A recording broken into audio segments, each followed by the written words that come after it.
Oh, yes, yes. I was just reading the Bible, Luke 9, chapter 9, verse 44. Let these sayings sink down into your ears.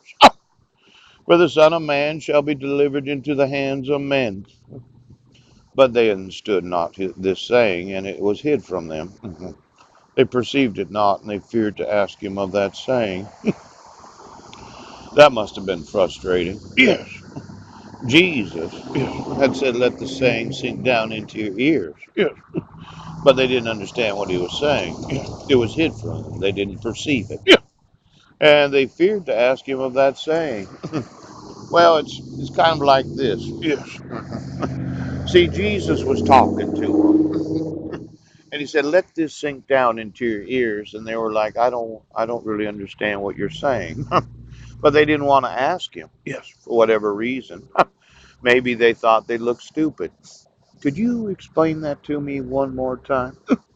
Let's say I looked at every protection order that was issued for the protection of children. And the children didn't actually appear in court or get a copy of it because their own mother didn't appear in court. They approach me, and I'm saying, well, you can't actually talk to me. No. They're like, yeah, we can. Our mother didn't sign the protection order, so she can't be held in contempt. See, the court took it upon themselves to enable the children that were the protected children of the court order to go to the juvenile delinquency for the intentional violating of the restraint protections of the protection order that was issued against their father.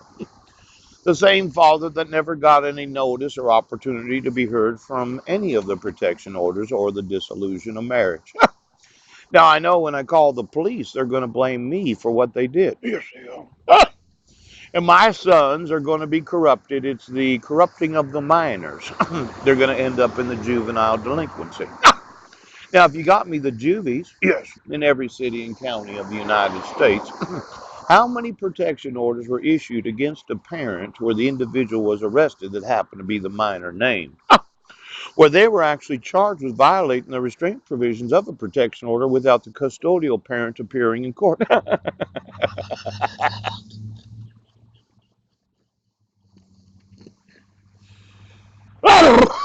See, they didn't understand what Jesus was saying, but they were afraid to ask him. Now, I don't think he was an unapproachable individual. Yes, they could have been stupid, and it would seem that way, wouldn't it? That Jesus would ask for disciples. Yes, the apostles themselves were complete idiots for not understanding. It's almost as if all of Christianity was based upon the stupidity of those that Jesus had called.